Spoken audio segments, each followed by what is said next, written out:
কি অবস্থা দাদু ভাইরা? সম্প্রতি সময় বাংলাদেশে দুইজন মানুষ খুব ট্রেন্ডিংয়ে আছে। এক হচ্ছে তৌহিদ আফ্রিদির বাবা এবং তৌহিদ আফ্রিদি নিজে, এবং তাদেরকে ট্রেন্ডিংয়ে রাখছে বাংলাদেশের জনপ্রিয় টিভি চ্যানেলগুলো।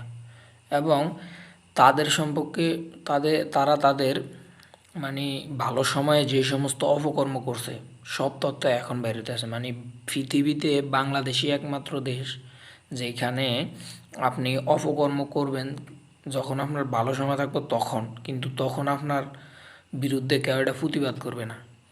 যখনই আপনার খারাপ সময় আসবে তখনই দেখবেন যে আপনার এই সমস্ত খারাপ কাজ, খারাপ কিছু যা যা করছেন সব মানুষের সামনে চলে আসবে। মানে পৃথিবীর ইতিহাসে বাংলাদেশই একমাত্র স্বাধীন রাষ্ট্র যেখানে এগুলো চলে। অথচ এই ঘটনা দিয়ে আপনি চিন্তা করেন যে তৌহিদ আফ্রিদি সম্পর্কে আমরা এগুলা তো এই মাত্র জানতে পারছি যে সে খারাপ লোক ছিল, সে এই সমস্ত অপকর্ম করছে। যখন আওয়ামী লীগ ক্ষমতায় ছিল তখন কি তৌহিদ আফ্রিদির এই সমস্ত অপকর্মের কথা কেউ জানতো? এমনকি তৌহিদ আফ্রিদির বাবা নাকি মাই টিভির মালিক ছিল না, সে ছিল একজন ভিডিও এডিটর, সেখান থেকে সে মালিক হয়েছে।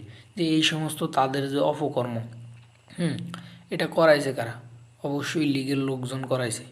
মানে দিন শেষে কথা হয়ে যাচ্ছে যে যেই ক্ষমতায় আসে দুর্নীতি কইরা, ফাড়ায়া ফুড়ায়া এরপরে চলে যায়। মানে কেউই জনগণের কথা চিন্তা করে না। অন্যান্য রাষ্ট্রে সবার আগে যে সরকারি ক্ষমতায় আসুক জনগণের কথা চিন্তা করে, যে বলে যে জনগণ আমাদের শক্তি। হ্যাঁ, পৃথিবীতে উন্নত রাষ্ট্রগুলোতে জনসংখ্যা নাই, তাদের কাজ আছে, জনসংখ্যা নাই। আর আমাদের দেশে কাজ নাই, জনসংখ্যা অধিক পরিমাণে। মানে আমরা এখন দায়ী করতে আছি জনসংখ্যারে। মানে ওই যে কোনো সরকারই তো জনসংখ্যার কথা, জনগণের কথা চিন্তা করে না। কত জনগণ পিছন মারা খায় চলে যাক, আমি ইনকাম করি, আমার দলের নেতাকর্মীরা ইনকাম করুক।